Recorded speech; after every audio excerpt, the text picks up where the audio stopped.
여러분 안녕하십니까? 정기국 소아과의 닥터 데이비청입니다. 벌써 5월이 되었어요. 이 코로나가 침범한 지 지금 벌써 2년 반이 다 돼가네요. 그래서 저는 아침에 일어나면 늘 이 스마트폰을 통해서 이 코로나의 동향을 매일 봅니다.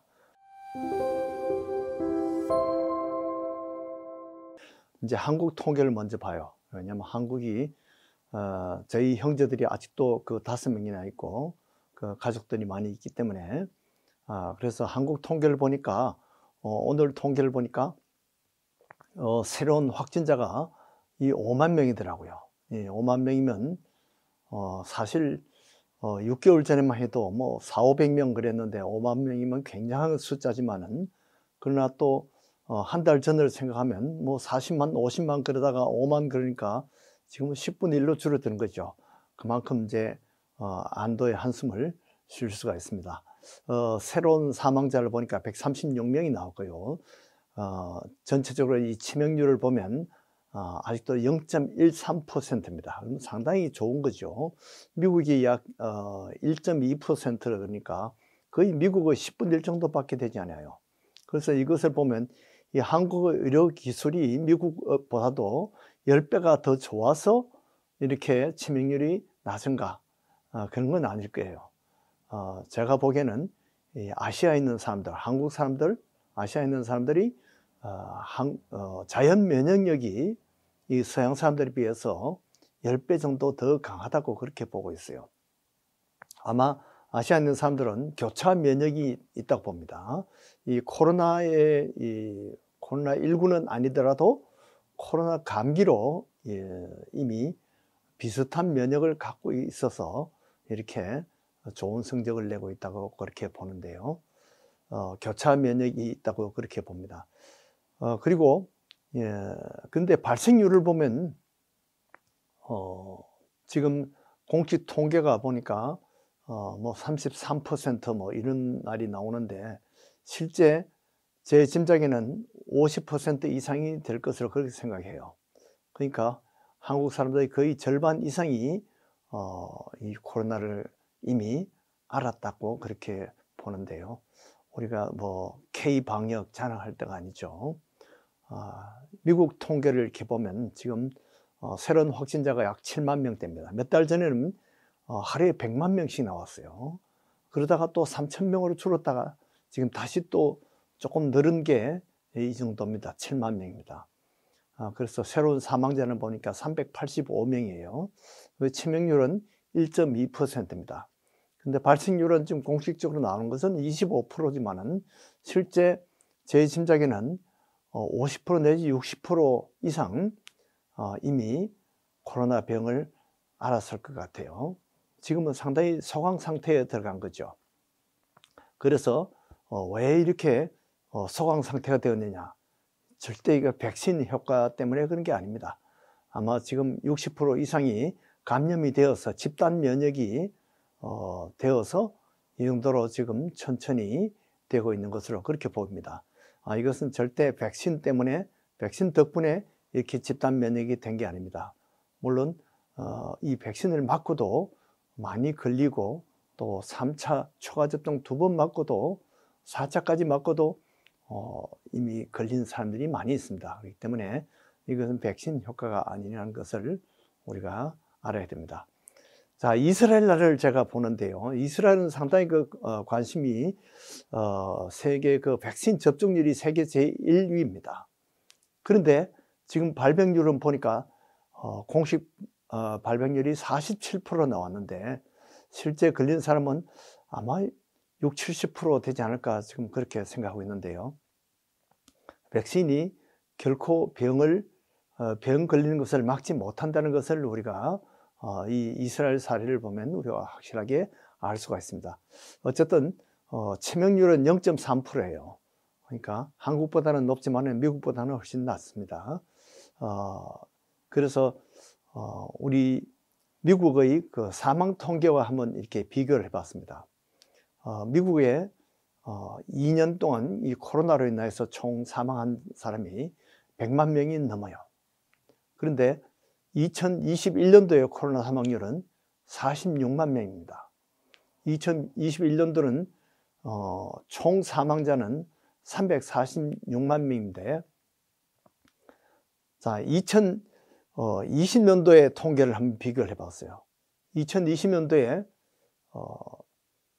심장병으로 죽은 사람이 약 70만 명입니다. 그리고 암 사망자가 60만 명이고 코로나로 죽은 사람이 35만 명입니다. 그러니까 2020년도에 코로나가 그렇게 날뛰어서 우리가 굉장히 제일 무서운 병인 줄 알았는데, 실제 코로나로 죽은 사람은 심장병으로 죽은 사람의 절반밖에 되지 않는다는 겁니다. 그러니까 우리가 생각하는 코로나가 그렇게 심장병보다 더 무서운 병이 아니라는 거죠. 그런데 재밌는 것은 2021년도는 이 코로나로 죽은 사람이 약 46만 명입니다. 그러니까 2020년도에 35만 명과 비교해서 약 11만 명이 더 늘었어요. 자, 이것은 왜 재밌느냐 하면 2020년도에는 그럴 때는 코로나 백신이 아직 없을 때예요. 그런데 코로나로 죽은 사람이 35만 명밖에 안 되는데 2021년도는 코로나 백신을 한 번 내지 두 번 맞고도 46만 명이나 더 많이 죽었다는 거죠. 자, 이것이 백신이 정말 우리가 의지할 만한 것이 못 된다는 것을 증명하고 있습니다. 자, 2020년도에 사고로 죽은 사람이 약 20만 명이에요. 그런데 또 독감으로 죽은 사람이 약 5만 1,000명입니다.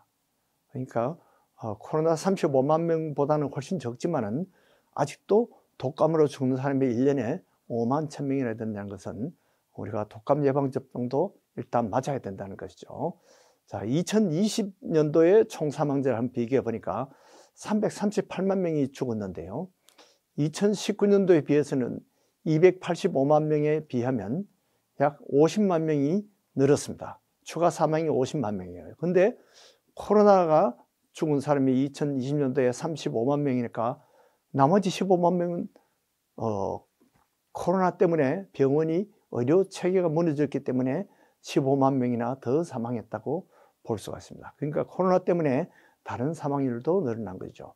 자, 2021년도에 사망 원인이 뭔가 10개를 해보니까 심장병으로 사망한 사람이 69만 명이에요. 2020년도와 비슷합니다. 암 사망이 약 60만 명 비슷해요. 코로나는 46만 명, 즉 35만 명보다 11만 명이 더 늘었다는 거죠. 자, 사고로 죽는 사람이 20만 명 비슷합니다. 다른 것은 다 비슷해요.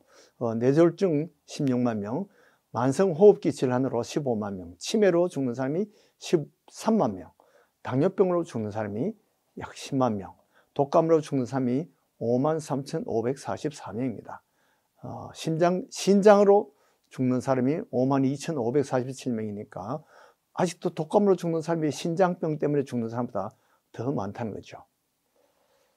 자, 이 통계를 보다 보니까 코로나로 입원한 후에 어떻게 되는지 한번 제가 살펴봤어요. 1년 후에 완전 회복된 사람이 병원에 입원했다가 완전 회복된 사람이 약 29%, 70%는 근데 롱 코비드가 걸립니다. 만성 피로가 있고 근육통이나 신경 모든 그 신체 쇠약하고 호흡 부진이 있고 수면 부족한 사람, 이런 사람이 70%나 된다는 거죠. 완전 회복된 사람은 남자들은 약 3분의 2가 회복됐어요. 근데 여자들이 완전 회복이 약 33%밖에 되지 않습니다. 즉 남자가 여자보다 코로나는 더 잘 견딘다는 거죠. 그런데 비만 환자들이 회복된 이유를 보니까 33%밖에 안 돼요. 정상 체중을 가진 사람은 67%가 회복되었어요. 그러니까 비만이 아주 불리한 겁니다. 살을 빼야 되겠다는 그런 것을 우리가 교훈을 얻게 됩니다. 그런데 코로나로 인해서 운동을 안 하니까 오히려 확진자가 더 많습니다. 그것을 우리가 조심해야 되겠어요. 자, 인공호흡 치료를 받은 사람들은 일반 병원에 입원하는 사람보다 한 절반 조금 넘는 58%만 회복이 되었어요. 근데 호흡기가 의사들이 결정합니다. 호흡기가 필요한지. 그런데 일반인들은 언제 병원에 입원을 해야 될지, 응급실로 가야 될지 그것을 우리가 좀 미리 알 수가 없는가. 제가 연구를 해보니까 우리가 초침을 1분 동안 재었을 때 만약에 1분 동안에 14회 이하면 아직도 우리가 집에서 버틸 수가 있습니다. 그냥 만약에 20회 이상이라면, 호흡수가 1분 동안에 20회 이상이면 어른들은 응급실로 가야 됩니다. 또 호흡을 이렇게 멈추는 것을 해봤을 때 만약에 10초를 견디지 못하면 응급실로 가야 됩니다. 보통 정상인들은 뭐 50초, 1분 이상도 우리가 견딜 수가 있어요. 그리고 요즘은 산소 포화도 기계가 집에 많이 있는데요.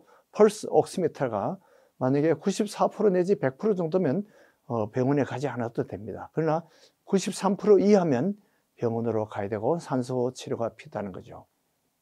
자, 그런데 병원에 산소 호흡기가 부족하기 때문에 어떤 사람은 80대 이상 된 사람은 어차피 죽을 사람이다. 그래서 병원 방침이 생존율이 높은 60대 이하인 사람들을 우선적으로 호흡기를 달아준다는 거죠. 그래서 어떤 간호원들은 헐떡이는 그 할아버지의 호흡기를 못 줘서 미안하고 그것이 죄책감이 들어서 정말 지금도 괴로워하는 그런 간호원이 있다고 합니다. 또 의사들도 될 수 있으면 가능하면 집에서 버티고 병원에 가지 말라 이렇게 합니다. 그러나 숨이 가쁘면 응급실로 가시라 이렇게 권하고 있죠.